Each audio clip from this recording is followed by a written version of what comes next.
تم دیکھنا تمہارے نصیب کا ستارہ بھی چمکے گا ایک دن۔ جو مذاق اڑاتے ہیں اڑانے دو، تم بس محنت کرتے جاؤ اور رب پر بھروسہ رکھو۔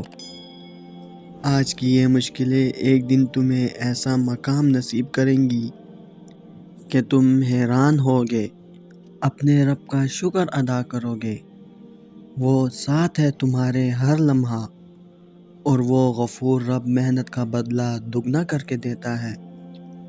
تو اپنے دل میں یہ پکا یقین بٹھا لو کہ جو نہیں ملا اس میں ہی بہتری تھی، لیکن اب جو ملے گا وہ تمہارے ماضی کا ہر غم مٹا دے گا، ہر تکلیف پر خوشیوں کی مرہم لگا دے گا، کیونکہ جب وہ تمہیں بہتر نہیں دیتا تو بہترین دیتا ہے، جو تمہاری اور میری سوچ سے بہت دور کی بات ہے۔ رونے میں کوئی برائی نہیں، مگر آنسو کے پیچھے نا امیدی اور مایوسی نہیں ہونی چاہیے، کیونکہ نا امیدی ایمان کی کمزوری کی علامت ہے، نا امیدی کفر ہے۔ اللہ تعالیٰ سے ہمیشہ بھلائی اور اچھے وقت کی امید رکھنی چاہیے۔ وہ اپنے بندوں کو اسی چیز سے نوازتا ہے جو وہ اپنے رب کریم سے توقع کرتے ہیں۔ جو دکھ اور تکالیف تم برداشت کر رہے ہو، صبر رکھو، کیونکہ صبر کے بعد شکر آتا ہے۔ کیا جس نے تمہیں پیدا کیا ہے وہ تمہیں ٹوٹا ہوا چھوڑ سکتا ہے؟ وہ تو ہر چیز سے واقف ہے۔ قرآن مجید میں ارشاد ہے، اور تم لوگ خواہ چھپا کر بات کہو یا پکار کر، اس کو سب خبر ہے، کیونکہ وہ دلوں تک کی باتوں سے خوب واقف ہے۔ اور بھلا کیا وہ نہ جانے گا جس نے پیدا کیا ہے؟ دنیا میں صرف ایک ذات کو تم راضی رکھ سکتے ہو، اور وہ ذات تمہارے رب کی ہے۔ ہاں، تم بھی کبھی خود سے راضی نہیں ہوتے۔ کاش میں اپنے لیے یہ کر لیتا، ہم کچھ بھی کر لے کاش رہ ہی جاتا ہے، چاہے وہ چیز ہمارے اختیار میں ہو یا نہ ہو۔ زندگی کی کسی نہ کسی مقام پر ہم خود سے شکوہ ضرور کرتے ہیں، چاہے وہ کسی بھی روپ میں ہو۔ صرف ایک ہستی ہے جو ہماری تھوڑی سی دل سے کی گئی عبادت پہ بھی ہم سے راضی ہو جاتی ہے، اور وہ اللہ کی ہے۔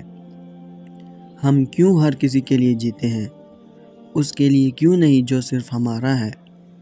اگر اللہ کا حکم نہ ہو تو انسان فریاد کر ہی نہیں سکتا، یعنی دعا میں ہاتھ اٹھانے والے آپ نہیں ہیں، بلکہ وہ اللہ ہے جو آپ کو خود تک لایا ہے۔ روز گڑ گڑا کر اس کے پاس روتے ہوئے آنا، اس کے در کا پتہ مل جانا بے وجہ تو نہیں۔ جواب سیدھا ہے کہ اللہ تمہارے اور اپنے درمیان ملاقات کے بہانے بنا رہا ہے، تاکہ تم اس سے ملنے جاؤ، چاہے کوئی بھی آز دل میں لیے، کیونکہ وہ تو آپ کا اپنی طرف آنا دیکھتا ہے، پھر چاہے غرض کوئی بھی ہو۔ تمہاری دعائیں ہی تمہارا مقدر ہے، اور تمہارے خیالات اس مقدر کی حقیقت ہے۔ تم جب اللہ کے روبرو دعا کے لیے ہاتھ اٹھاتے ہو، تب اللہ تمہارا مقدر تمہاری رضا کے مطابق بدلتا ہے۔ اللہ اس جھولی کو کبھی خالی نہیں رکھتا جو صرف اس کے سامنے پھیلائی جاتی ہے، لیکن تم ذرا سا انتظار کرتے ہو اور تھک جاتے ہو، پھر خود سے ہی گمان کر بیٹھتے ہو کہ دعائیں قبول ہی نہیں ہوتی، یا اب بہت دیر ہو گئی ہے اور اب کچھ بدل نہیں سکتا۔ حالانکہ اللہ تو اپنے بندے کی کوئی بھی دعا رد نہیں کرتا۔ جو تمہیں دیر لگ رہی ہے وہ اللہ کی حکمت ہوتی ہے، اور جو بھی تمہیں ملتا ہے صحیح وقت پر ہی ملتا ہے۔ تو پھر ڈر کے ان وسوسوں کو کبھی جیتنے مت دینا، ذرا سی تاخیر سے مایوس نہ ہو جانا۔ حالات کتنے ہی مشکل کیوں نہ ہو، تم دعا کرنا کبھی مت چھوڑنا، کیونکہ اللہ کا ایک کن تمہارا صدیوں کا کام لمحوں میں کر سکتا ہے، اور جو دعا کا خیال تمہارے دل میں لا سکتا ہے وہ اس خیال کو تمہارا مقدر بنانے پر بھی قادر ہے۔ دعا کی توفیق ہی قبولیت کی سب سے بڑی دلیل ہے۔ تاخیر زندگی کا حصہ ہے، اس کی عادت ڈالیں۔ سب کچھ آپ کے منصوبے کے مطابق نہیں ہوگا۔ جب اللہ تاخیر کرتا ہے تو اس میں خیر ہے۔ ہو سکتا ہے آپ اسے ابھی نہ دیکھ سکیں، لیکن آپ کو اللہ دکھائے گا کہ اس نے آپ کو انتظار کیوں کرایا۔ تو صبر کریں، کیونکہ آپ عنقریب اس رب کی خوبصورت نعمتیں دیکھیں گے۔ انسان کی دعا ہر حال میں کن کا درجہ رکھتی ہے۔ بس بات یہ ہے کہ بعض اوقات دعائیں جیت جاتی ہیں، اور بعض اوقات انسان جب دعائیں جیت جاتی ہے تو انسان کو وہ سب کچھ ملتا ہے جو اسے چاہیے ہو، اور جب انسان جیت جاتا ہے تو اسے وہ ملتا ہے جس کے وہ قابل ہو۔ دعا ہر چیز سے بڑھ کر ہوتی ہے، ہماری خواہش سے بھی زیادہ درجے کی حامل۔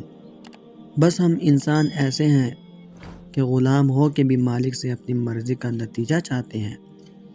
بس اپنے رب کو یاد رکھیں اور دل کو تسلی دیں، جس سے مانگا ہے وہ کبھی مایوس نہیں کرے گا۔ آزمائش تو ان کے لیے ہوتی ہے جسے اللہ چاہتا ہے، اور صبر وہ کرتے ہیں جو اللہ کو چاہتے ہیں۔ جب تم روتے ہوئے اپنا درد اللہ کو سناتے ہو، پھر اللہ بھی تمہارے آنسوں کی لاج رکھتا ہے۔ وہ دنیا والوں کی طرح منتیں نہیں کرواتا، وہ تمہارے ہاتھ اٹھانے سے ہی راضی ہو جاتا ہے۔ تم جاننا چاہتے ہو اللہ کب تمہیں تھامتا ہے؟ جب تم ٹوٹ کر بکھر جاتے ہو، اور ٹوٹنے کے بعد جب دوبارہ تم میں ہمت آتی ہے تو سمجھ جانا اللہ نے تمہیں تھام لیا ہے۔ تمہارا ایمان مضبوط ہے تو اللہ تمہارے لیے معجزے ضرور کرے گا۔ تمہارے دل میں اگر یہ وسوسے آتے ہیں کہ اللہ تمہاری نہیں سنتا، اور تم ان وسوسوں کو اگنور کر کے اللہ پر یقین رکھتے ہو، تو تمہارا ایمان مضبوط ہے، اور اللہ تو ان کے ساتھ ہے جن کے ایمان مضبوط ہوتے ہیں، جن پر جب بھی کوئی مصیبت آتی ہے تو وہ گھبراتے نہیں، وہ یہی کہتے ہیں کہ میرا اللہ میرے ساتھ ہے اور وہی میرا مددگار ہے۔ سبحان اللہ۔ دوستو، میں امید کرتا ہوں اس ویڈیو نے آپ کو فائدہ ضرور پہنچایا ہوگا اور آپ کے دل کو سکون ضرور ملا ہوگا۔ ویڈیو اگر پسند آئی ہو تو ویڈیو کو لائک کر کے اپنے دوستوں کے ساتھ شیئر ضرور کر دیجیے گا، اور اگر ہمارے چینل پر نئے آئے ہیں تو چینل کو سبسکرائب کرنا مت بھولیے گا۔ انشاءاللہ ملتے ہیں اگلی ویڈیو میں۔ اپنا بہت خیال رکھیے گا۔ اللہ حافظ۔